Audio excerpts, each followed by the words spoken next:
I remember the exact moment I fell in love. It was New Year's Eve, 2023. I had just broken up with my kids and I was solo traveling in Costa Rica. And I had decided to travel along the Guanacaste coast, testing out all the little towns to find my favorite town. And as I sat on the beach with my feet in the sand, watching the fabulousness go on, I realized I was in love. I was in love with this town. I had found my place, Samara. It was just so amazing. And as I took in all of the experience around me, my heart was full. It was New Year's Eve, and it was almost 12 o'clock. And my girls and I had walked up and down the beach, just experiencing everything that was going on. There were bonfires all the way up and down the beach. And I mean huge bonfires. There was music playing, people were dancing, food was being made, the smells were incredible. I was in a super cute, flowy little summer dress in my bare feet. I had a drink in my hand. There were young, old, families, lovers, new friends, old friends. But the beautiful part of this moment was that every single person in town was there celebrating together. It didn't matter if you were from there or passing through, or you were from a different country, but this was your new home. It didn't matter. Everybody belonged and everybody was celebrating the same thing. Just community, being alive, being a part of this experience, appreciating this beautiful moment that we were all sharing together. And of course, it started with the whole town watching the sunset first. That's what the community does. Everybody goes and takes in the magic and the beauty of the sunset. And this is one of the reasons why I fell in love with Samra. It was just such a beautiful little town. I could have stayed there forever. But the reason that I loved it so much was because of the community. Sure, the beaches are amazing. Absolutely, the sunsets were insane. Of course, the waves were perfect for beginner surfers. But it was the community that really made me fall in love with this place. Whether you were a Tico, which is a local, or whether you were an expat, somebody who'd lived there for 1 year, or if you were there for the weekend, it didn't matter. You were a part of the community. Everybody was a part of the community. And this is what won my heart. This is what captured my heart. This was my favorite town. In the time that I spent there was just so amazing, not only because the town was a beautiful community that I felt I could be a part of, it was because of the community that I created for myself. Now, solo traveling is so amazing. It's one of my favorite things to do. I really, really love doing it. But one of the reasons is I get to decide, do I want to put myself out there? Do I want to make new friends? Or do I just want to exist? Do I just want to blend in where nobody sees me? Do I just want to have these peaceful moments to myself? Or do I want to become a part of something else? And in this particular town, I decided that I wanted to create a community for myself because I was going to be here for a little bit. And I was thinking, how do I do this? How do I create a community for myself in the way that worked the best for me? That was just so good. And then I used this technique everywhere I went was I did a co-working space and I lived in the co-working space, but I would put myself out there. I would go to different events well, and this is one of the things about this town is that you just join the WhatsApp group or the Facebook group, and they list every single thing that's going on every single day. And they invite you, they send you this personal invitation. You're welcome. We're doing this. Come on out. Come and support us. And I would find different events through these, and I would just go. I'd go to a women's circle. Oh my gosh, I made some deep, deep, deep connections at these women's circle.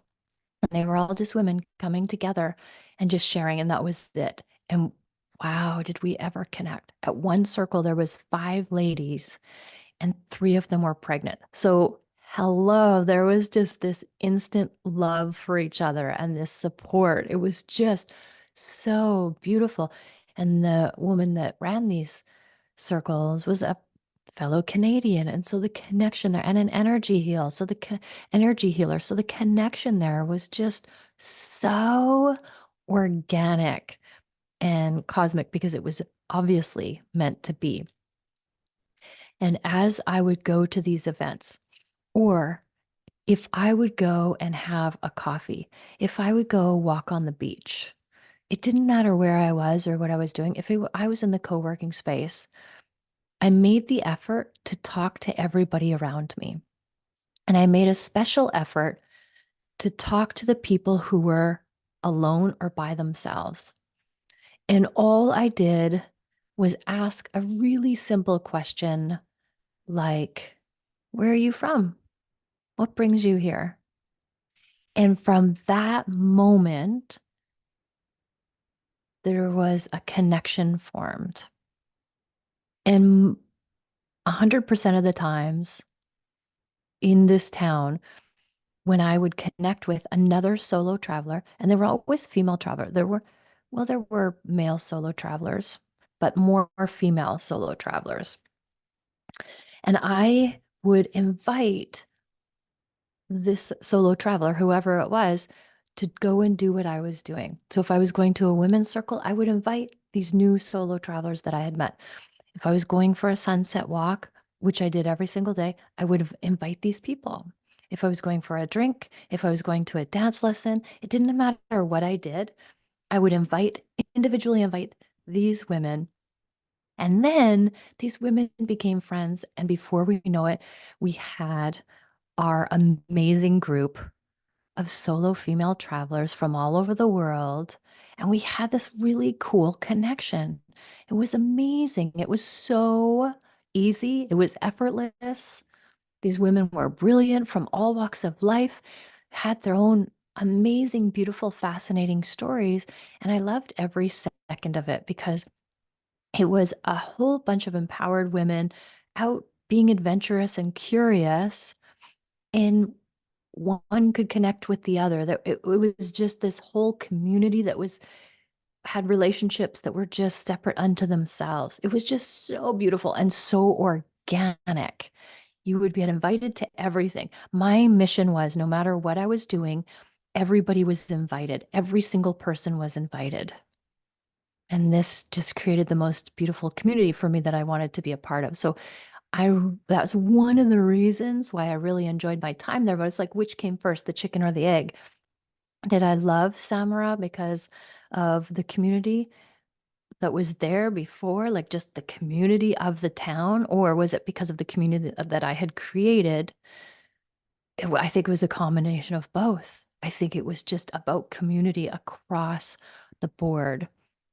I made friends with the local surf company where I would take my lessons from all the time. I made friends with the local tika lady who would go to the corner and make her food every evening because I loved her potatoes. And just connecting with people in this way made me feel a part of the community in all the ways. It was just so special.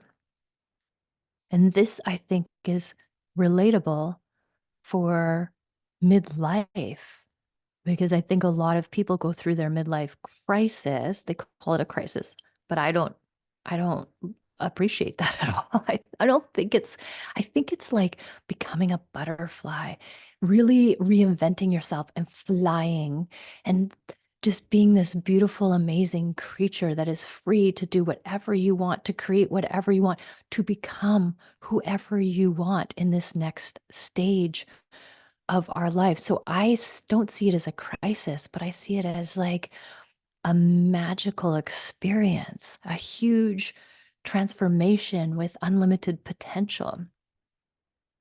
I feel like our relationships fall into three categories. There's a reason, a season, or a lifetime. So when you meet somebody, there's either a reason why you're meeting them, there's a season why you're meeting them, or there's a lifetime while you're meeting them, why you're meeting them. And I feel like motherhood is a lifetime. That's why it's such a big one.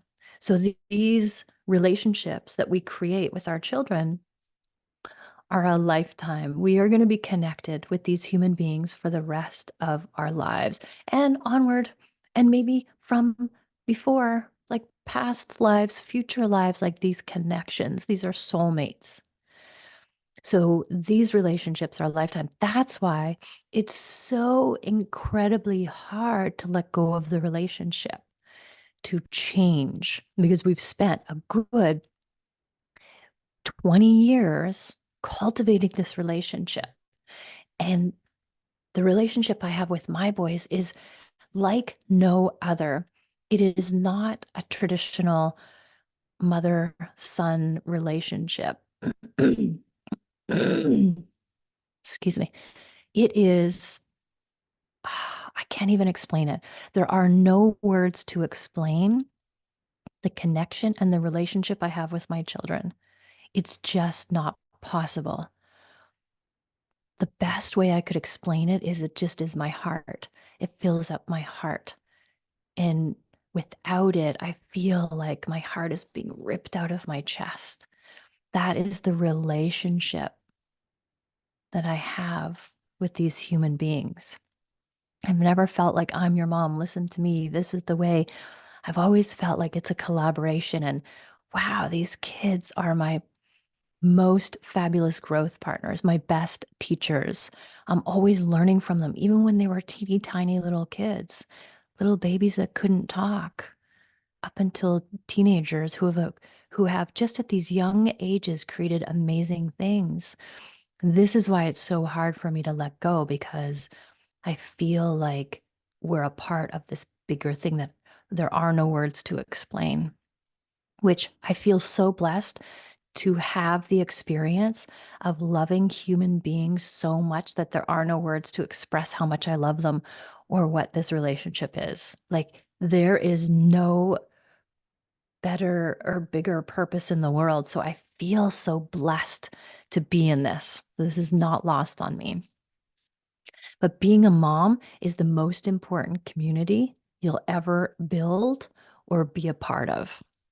And I really feel in the world today, what the world needs more of is love, sweet love. You know, I was going there, but is community.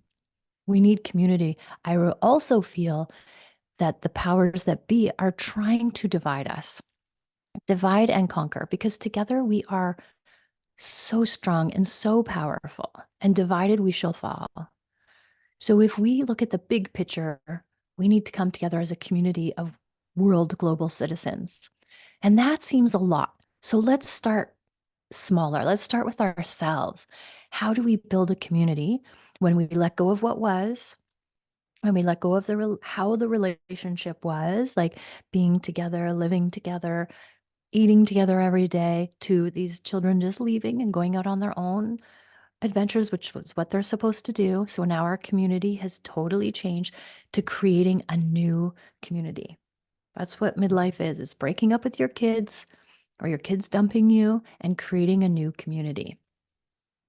And this is why I've created Mastering Midlife, is because it's a community of women who are transitioning from family, from being a part of something, being the creator, usually being the matriarch, like the leader of this community, the glue of this community, the purpose of this community, the, the love, the power, the passion of this community, to this community disappearing. What's next? Who am I? What's my purpose?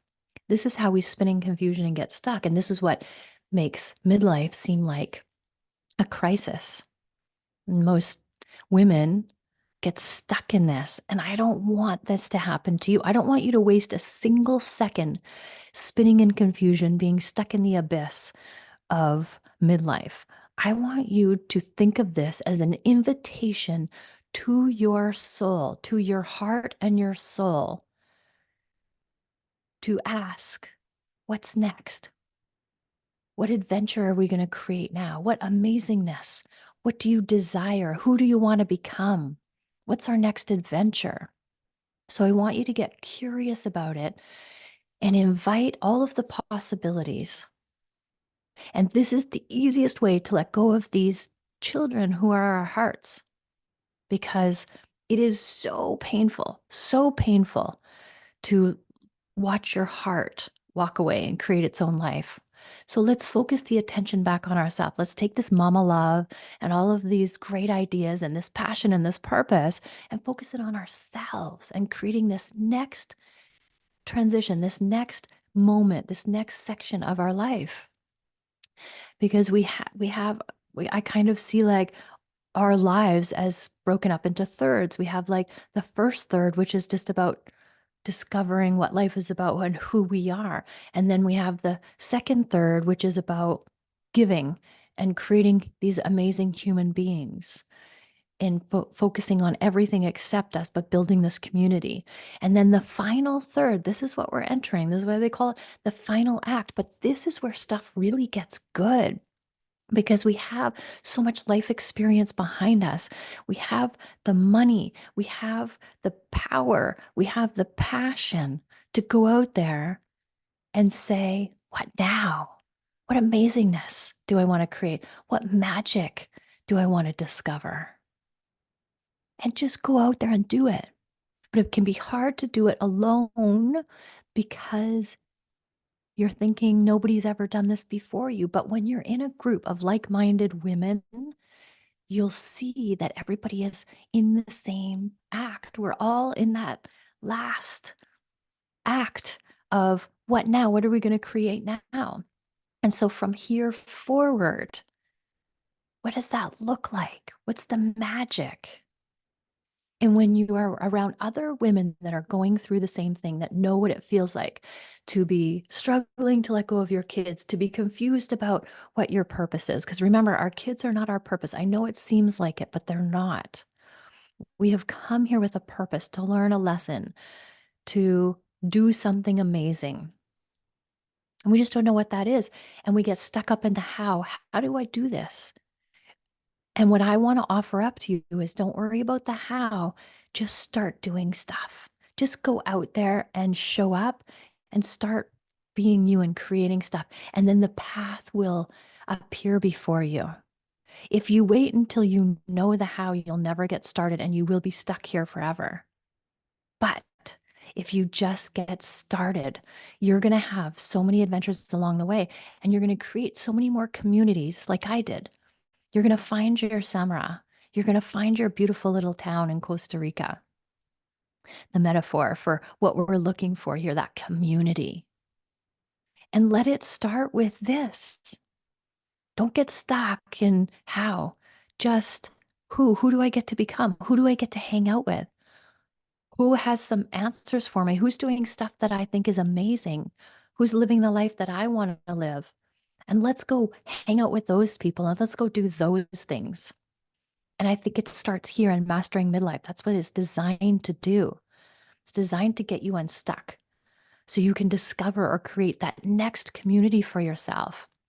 So you can hang around the people that are doing what you want to do. There's a saying that if you're hanging around with 4 people that are miserable and stuck and sucking at life, then you're the 5th. But if you're hanging around 4 people that are crushing it and creating mind-blowing adventures for themselves and are loving life and are just crushing midlife, then you're the fifth. And I want to personally invite you to join the Mastering Midlife Community, full of women just like you who figured it out, who are blazing the trail, who are doing amazing things and looking to hang out with other people with the same thinking, like, what's possible for me? What's next? What's my big scary goal? I can't wait to see what happens. Where you'll create this magic for yourself and you won't look back. You will be loving life in every single moment, even in the not knowing, even in the curiosity and figuring out what's next, you will be enjoying the process and loving life. And so if this is for you, if you want to be hanging out with these people that are going to lift you up, I'll leave the link in the show notes and you can message me and book your free consult call. Because ladies, this is just the beginning. We are only getting started. And I can't wait to see what amazingness you create for yourself in this magical moment that we call midlife. Thank you for listening. Always, always, always love yourself first and have an amazing day.